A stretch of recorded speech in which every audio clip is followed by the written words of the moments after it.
नमस्कार। आज हम आप लोगों के लिए कहानी लेकर आए हैं अकेली, जो मन्नू भंडारी द्वारा रचित है। यह एक मार्मिक कहानी है जो सोमा बुआ नामक महिला के एकाकीपन और बुढ़ापे की त्रासदी को दर्शाती है। कहानी एक अकेलेपन से जूझ रही महिला के मन की स्थिति, उसके अकेलेपन के प्रति समाज के नज़रिए और उसकी सामाजिक जुड़ाव की लालसा को चित्रित करती है। तो आइए सुनते हैं आज की कहानी अकेली। सोमा बुआ बुढ़िया है, सोमा बुआ परित्यक्ता है, सोमा बुआ अकेली है। सोमा बुआ का जवान बेटा क्या जाता रहा, उनकी जवानी चली गई। पति को पुत्र वियोग का ऐसा सदमा लगा कि वे पत्नी घर बार तज कर तीर्थवासी हुए और परिवार में कोई ऐसा सदस्य नहीं था जो उनके एकाकीपन को दूर करता। पिछले 20 वर्षों से उनके जीवन की इस एक रास्ता में किसी प्रकार का कोई व्यवधान उपस्थित नहीं हुआ, कोई परिवर्तन नहीं आया। यूँ हर साल 1 महीने के लिए उनके पति उनके पास आकर रहते थे, पर कभी उन्होंने पति की प्रतीक्षा नहीं की, उनकी राह में आंखें नहीं बिछाई। जब तक पति रहते उनका मन और भी मुरझाया हुआ रहता, क्योंकि पति के स्नेहहीन व्यवहार का अंकुश उनके रोजमर्रा के जीवन की अबाध गति से बहती स्वच्छंद धारा को कुंठित कर देता। उस समय उनका घूमना फिरना, मिलना जुलना बंद हो जाता और सन्यासी जी महाराज से यह भी नहीं होता कि 2 मीठे बोल बोलकर सोमा बुआ को एक ऐसा संबल ही पकड़ा दें जिसका आसरा लेकर वे उनके वियोग के 11 महीने काट दें। इस स्थिति में बुआ को अपनी जिंदगी पास पड़ोस वालों के भरोसे ही काटनी पड़ती थी। किसी के घर मुंडन हो, छठी हो, जनेऊ हो, शादी हो या गमी, बुआ पहुंच जाती और फिर छाती फाड़ कर काम करती, मानो वे दूसरे के घर में नहीं अपने ही घर में काम कर रही हो। आजकल सोमा बुआ के पति आए हैं और अभी अभी कुछ कहा सुनी हुई है। बुआ आंगन में बैठी धूप खा रही है, पास रखी कटोरी से तेल लेकर हाथों में मल रही है और बड़बड़ा रही है। इस 1 महीने में अन्य अवयवों के शिथिल हो जाने के कारण उनकी जीभ ही सबसे अधिक सजीव और सक्रिय हो उठती है। तभी हाथ में एक फटी साड़ी और पापड़ लेकर ऊपर से राधा भाभी उतरी। क्या हो गया बुआ, क्यों बड़बड़ा रही हो? फिर सन्यासी जी महाराज ने कुछ कह दिया क्या? अरे मैं कहीं चली जाऊं सो इन्हें नहीं सुहाता। कल चौक वाले किशोरी लाल के बेटे का मुंडन था, सारी बिरादरी को न्योता था। मैं तो जानती थी कि ये पैसे का गुरूर है कि मुंडन पर सारी बिरादरी को न्योता है, पर काम उन नई नवेली बहुओं से संभलेगा नहीं, सो जल्दी ही चली गई। हुआ भी वही, और सरक कर बुआ ने राधा के हाथ से पापड़ लेकर सुखाने शुरू कर दिए। एक काम गत से नहीं हो रहा था। अब घर में कोई बड़ा बूढ़ा हो तो बतावे, या कभी किया हो तो जाने। गीत वाली औरतें मुंडन पर बन्ना बन्नी गा रही थी। मेरा तो हंसते हंसते पेट फूल गया और उसकी याद से ही कुछ देर पहले का दुख और आक्रोश धुल गया। अपने सहज स्वाभाविक रूप में वे कहने लगी, भट्टी पर देखो तो अजब तमाशा, समोसे कच्चे ही उतार दिए और इतने बना दिए कि 2 बार खिला दो, और गुलाब जामुन इतने कम कि एक पंगत में भी पूरे न पड़े।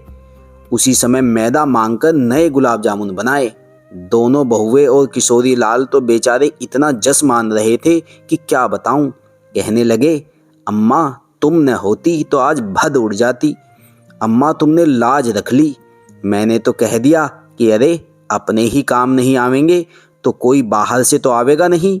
यह तो आजकल इनका रोटी पानी का काम रहता है, नहीं तो मैं सवेरे से ही चली आती। तो सन्यासी महाराज क्यों बिगड़ पड़े? उन्हें तुम्हारा आना जाना अच्छा नहीं लगता बुआ?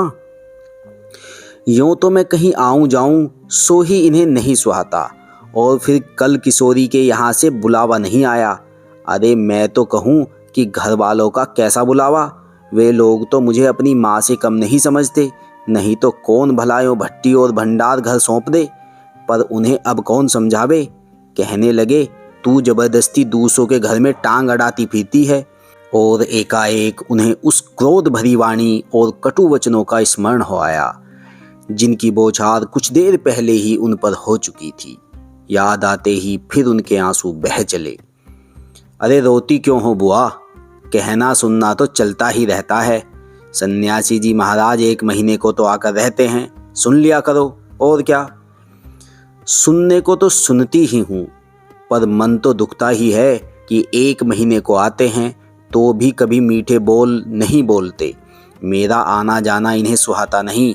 सो तू ही बता राधा, ये तो साल में 11 महीने हरिद्वार रहते हैं, इन्हें तो नाते रिश्ते वालों से कुछ लेना देना नहीं, पर मुझे तो सबसे निभाना पड़ता है। मैं भी सबसे तोड़ ताड़ कर बैठ जाऊं तो कैसे चले। मैं तो इनसे कहती हूँ कि जब पल्ला पकड़ा है तो अंत समय में भी साथ रखो। सो तो इनसे होता नहीं। सारा धर्म कर्म ये ही लूटेंगे, सारा जस ये ही बटोरेंगे, और मैं अकेली ही पड़ी पड़ी यहाँ इनके नाम को रोया करूँ। उस पर से कहीं आऊँ जाऊँ तो वह भी इनसे बर्दाश्त नहीं होता। और बुआ फूट फूट कर रो पड़ी। राधा ने आश्वासन देते हुए कहा, रो नहीं बुआ। अरे वे तो इसलिए नाराज हुए कि बिना बुलाए तुम चली गई। बेचारे इतने हंगामे में बुलाना भूल गए, तो मैं भी मान करके बैठ जाती। फिर घर वालों का कैसा बुलाना। मैं तो अपनेपन की बात जानती हूँ। कोई प्रेम नहीं रखे तो 10 बुलावे पर नहीं जाऊँ, और प्रेम रखे तो बिना बुलाए भी सिर के बल जाऊँ। मेरा अपना हरखू होता और उसके घर काम होता तो क्या मैं बुलावे के भरोसे बैठी रहती। मेरे लिए जैसा हरखू वैसा किशोरी लाल। आज हरखू नहीं है, इसी से दूसरों को देख देख कर मन भरमाती रहती हूँ। और वे हिचकियाँ लेने लगी।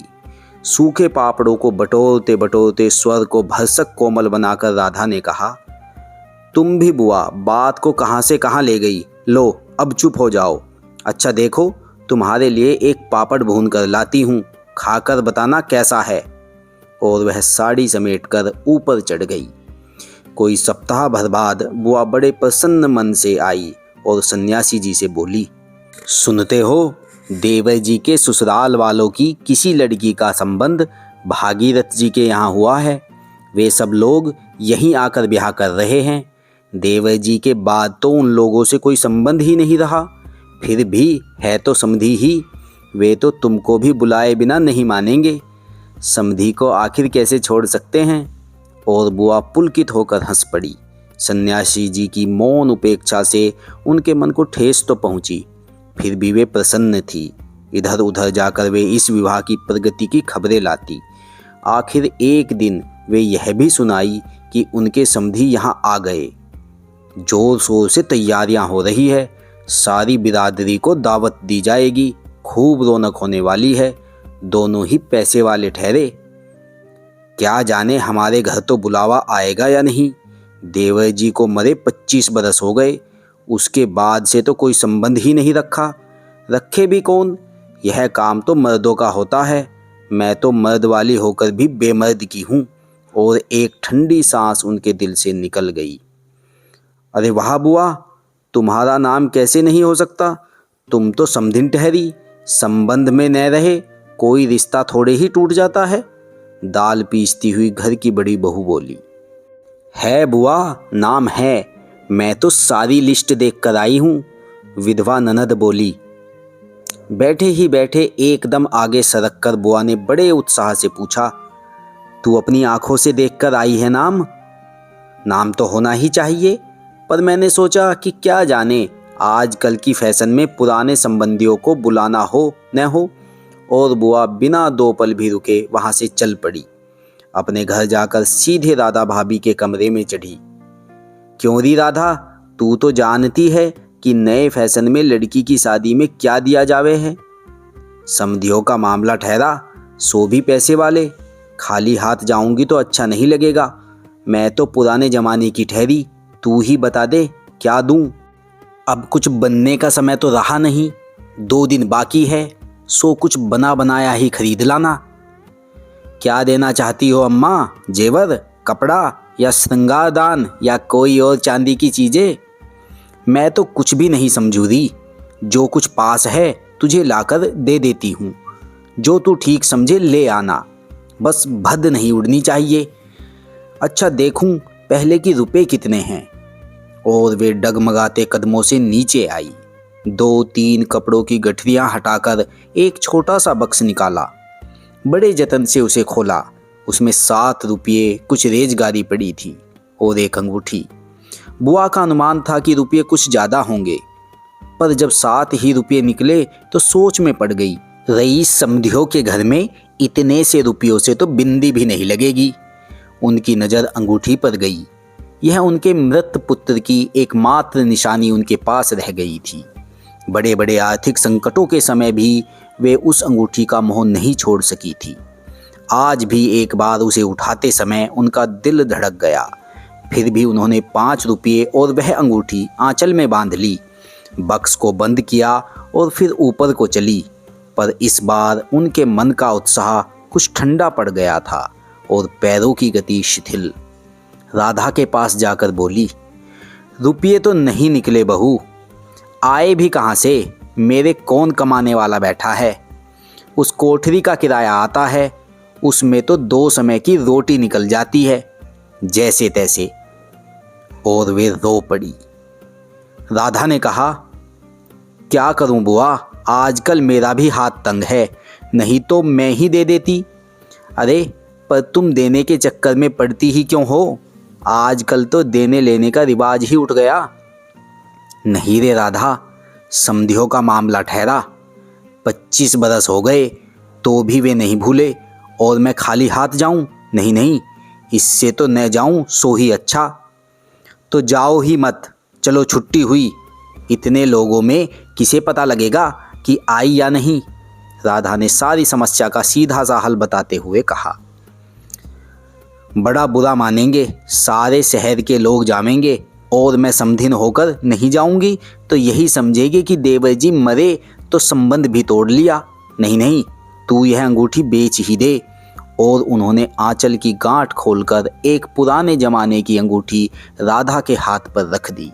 फिर बड़ी मिन्नत के स्वर से बोली, तू तो बाजार जाती है राधा, इसे बेच देना और जो कुछ ठीक समझे खरीद लेना, बस शोभा रह जावे इतना ख्याल रखना।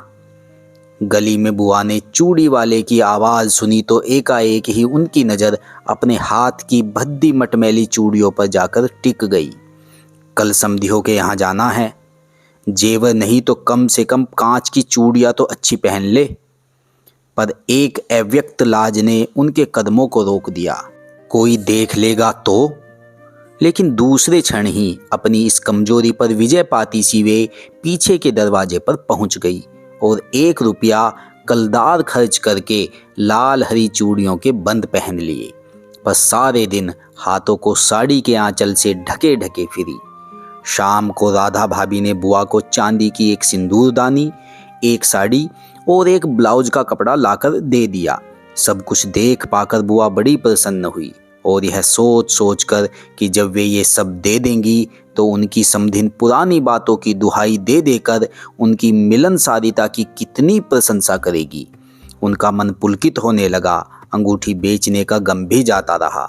पास वाले बनिए के यहाँ से एक आने का पीला रंग लाकर रात में उन्होंने साड़ी रंगी। शादी में सफ़ेद साड़ी पहनकर जाना क्या अच्छा लगेगा? रात में सोई तो मन कल की ओर दौड़ रहा था।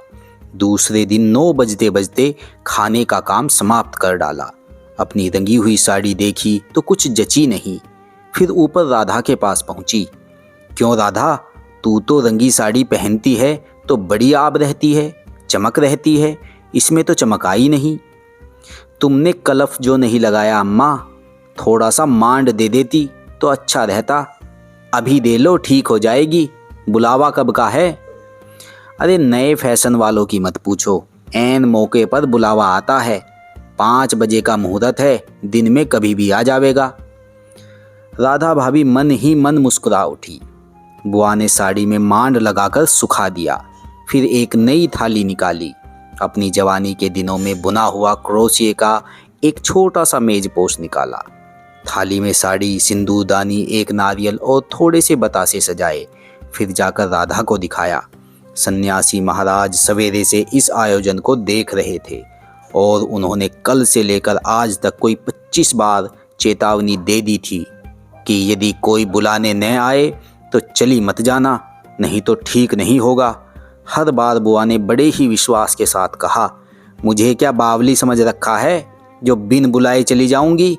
अरे वह पड़ोस वालों की नंदा अपनी आंखों से बुलावे की लिस्ट में नाम देख कर आई है, और बुलाएंगे क्यों नहीं? शहर वालों को बुलाएंगे और समधियों को नहीं बुलाएंगे क्या? 3 बजे के करीब बुआ को अनमने भाव से छत पर इधर उधर घूमते देख राधा भाभी ने आवाज लगाई, गई नहीं बुआ? एकाएक चौंकते हुए बुआ ने पूछा, कितने बज गए राधा? क्या कहा, 3? सर्दी में तो दिन का पता नहीं लगता। बजे 3 ही हैं और धूप सारी छत पर से ऐसे सिमट गई मानो शाम हो गई। फिर एकाएक जैसे ख्याल आया कि यह तो भाभी के प्रश्न का उत्तर नहीं हुआ। जरा ठंडे स्वर में बोली, मुहूर्त तो 5 बजे का है, जाऊंगी तो 4 तक जाऊंगी, अभी तो 3 ही बजे हैं। बड़ी सावधानी से उन्होंने स्वर में लापरवाही का पुट दिया। बुआ छत पर से गली में नजर फैलाए खड़ी थी। उनके पीछे ही रस्सी पर धोती फैली हुई थी जिसमें कलफ लगा था और अबरक छिड़का हुआ था। अबरक के बिखरे हुए कण रह रहकर धूप में चमक जाते थे, ठीक वैसे ही जैसे किसी को गली में घुसता देख बुआ का चेहरा चमक उठता था। 7 बजे के धुंधलके में राधा ने ऊपर से देखा तो छत की दीवार से सटी गली की ओर मुंह किए एक छाया मूर्ति दिखाई दी। उसका मन भर आया। बिना कुछ पूछे इतना ही कहा, बुआ, सर्दी में खड़ी खड़ी यहाँ क्या कर रही हो? आज खाना नहीं बनेगा क्या? 7 तो बज गए। जैसे एकाएक नींद में से जागते हुए बुआ ने पूछा, क्या कहा, 7 बज गए? फिर जैसे अपने से ही बोलते हुए पूछा, पर 7 कैसे बज सकते हैं? मुहूर्त तो 5 बजे का था। और फिर एकाएक ही सारी स्थिति को समझते हुए स्वर को भरसक संयत बनाकर बोली, अरे खाने का क्या है, अभी बना लूँगी, 2 जनों का तो खाना है, क्या खाना और क्या पकाना। फिर उन्होंने सूखी साड़ी को उतारा, नीचे जाकर अच्छी तरह उसकी तह की, धीरे धीरे हाथों की चूड़ियाँ खोली, थाली में सजाया हुआ सारा सामान उठाया और सारी चीज़ें बड़े जतन से अपने एकमात्र संदूक में रख दी और फिर बड़े ही बुझे हुए दिल से अंगीठी जलाने लगी।